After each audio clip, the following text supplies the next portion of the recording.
وہ کہ اگر آج آپ چلے جاتے تو آپ ان کا بلف نہ کال کرتے، جو انہوں نے یہ بھی تاثر دیا کہ کچھ تو ہم لے کے آئے ہوں گے، اور ان لوگوں نے تو کہا تھا کہ آج بات ہوگی، اور خود ہی یہ یونیلیٹرلی ختم کر کے چلے گئے. بہتر نہیں تھا کہ آپ ان کا بلف کال کر لیتے؟ نہیں، دیکھیں انہوں نے کیا جو پچھلی نشست تھی ہماری، جو تیسری نشست تھی، اس میں ہم نے ان کو اپنا چارٹر آف ڈیمانڈز جو ہے وہ ریٹن دیا، بڑی تفصیل سے دیا، اور 2 ہی ہماری ڈیمانڈز ہیں کہ 9 مئی اور 26 نومبر کے حوالے سے کمیشن بنے، تاکہ ایک غیر جانبدار کمیشن جو ہے وہ واقعات سامنے لائے، قوم کو پتہ چلے کہ سچ کیا ہے، جھوٹ کیا ہے، کس کا کیا قصور ہے اور کیا قصور نہیں ہے. اسی طرح ہم نے کہا کہ جو لوگ ہمارے یاسمین راشد صاحبہ جیسے، شاہ محمود قریشی اور سینکڑوں دیگر جو 500 دن 600 دن سے جیل میں ہیں، جن کی بیلیں نہیں ہو رہی، ضمانت نہیں ہو رہی، جو کہ حق ہوتا ہے ہر شخص کا جس کی ٹرائل ختم نہیں ہو رہی، ان کی آپ بیل ہونے دیجئے، بشمول عمران خان، جہاں ان کی بنتی ہے آئین اور قانون کے مطابق. انہوں نے باہر نکلتے ہی پچھلی تیسری نشست کے بعد ہم پہ حملے کیے. اسی وقت 20 منٹ کے اندر ایک پریس کانفرنس کی اور کہا کہ ان کی ڈیمانڈز مذاق خیز ہیں. پھر لا منسٹر صاحب آئے، دیگر وزراء آئے، ایک کے بعد دوسرا، اور انہوں نے مذاق اڑایا، یہ تو ہو ہی نہیں سکتا، یہ تو معاملہ عدالتوں میں ہے، 9 مئی تو واضح ہے، ہم کیوں کمیشن بنائیں، بالکل نہیں، ہم رد کرتے ہیں. وزیر اطلاعات نے آ کے کہا کہ ہم ان کی مانگوں کو رد کرتے ہیں. کوئی ضرورت تھی یہ سارا کچھ کہنے کی؟ آپ خاموش رہتے، انتظار کرتے چوتھی نشست کا. یہی نہیں، انہوں نے پھر حامد رضا صاحب کے گھر پہ حملہ کروایا. وہاں پرسوں جو ہے 40 کے قریب پولیس کی ویگنیں گئی، بسیں گئی، 100 کے قریب پولیس والے تھے، 4 ڈی ایس پی تھے، ان کا محاصرہ کیا گیا، زد و کوب کیا گیا. کیوں؟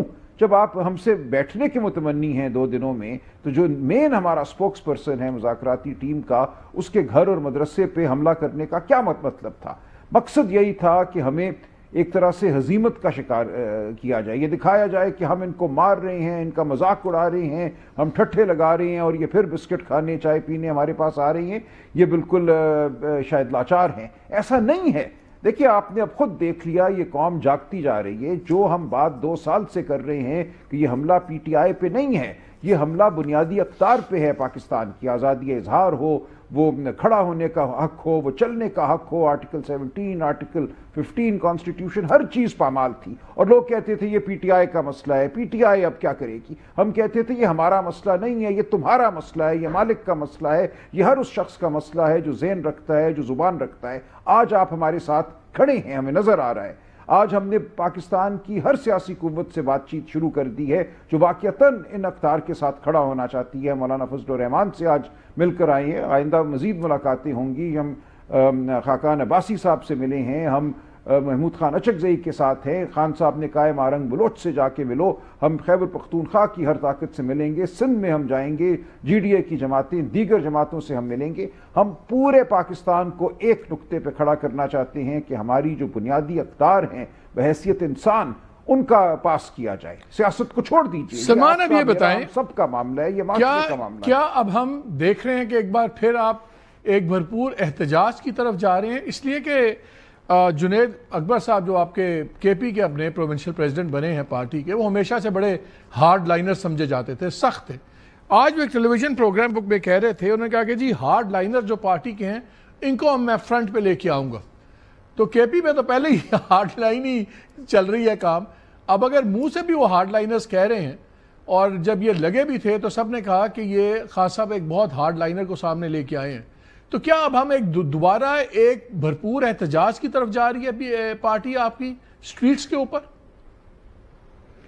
دیکھیں یہ بالکل ممکن ہے. کسی کو یہ نہیں سمجھنا چاہیے کہ بس بات ختم ہو گئی، اب ہم کمیٹیوں میں ہی بیٹھیں گے. ہم نے بالکل کوشش کی، خلوص نیت سے کوشش کی کہ ہم حکومت کو انگیج کریں، ان کے ساتھ بات کریں، ان کو بتائیں کہ تمہارے پلے بھی کچھ نہیں ہے، تمہارے پاس بھی کوئی سپیس نہیں ہے، اور ان کو ساتھ لے کر چلنے کی کوشش کریں. لیکن اگر وہ بیساکھی کی حکومت پہ خوش ہیں تو خوش رہیں. ہم سمجھتے ہیں ہم نے جتنا موقع ان کو دینا تھا ہم نے دے دیا. کوئی نہیں کہہ سکتا کہ ہم نے خلوص دل سے بات نہیں کی. ہم آج وہاں بیٹھ کے مزید ہزیمت نہیں اٹھانا چاہتے تھے کہ مذاق کریں اور ہمیں کہیں کہ ہم تم پہ حملے کرتے ہیں اور تم پھر یہاں چائے پینے آ جاتے ہو. ہم نے بالکل ٹھیک فیصلہ کیا. اب ہم آپ سب کو ساتھ لے کر چلیں گے. پاکستان کی قوم اب فیصلہ کرے گی. یہ سیاسی فیصلہ نہیں ہے، یہ بنیادی نوعیت کا فیصلہ ہے جو قومیں کیا کرتی ہیں. اور مجھے یقین ہے کہ پاکستانی قوم یہ فیصلہ کرے گی اپنی اقدار کے حق میں، اپنے آئین کے حق میں. یہ فیصلہ ہم امید کرتے ہیں کہ مجھے ایک چیز بتائیں، سے طے ہو جائے.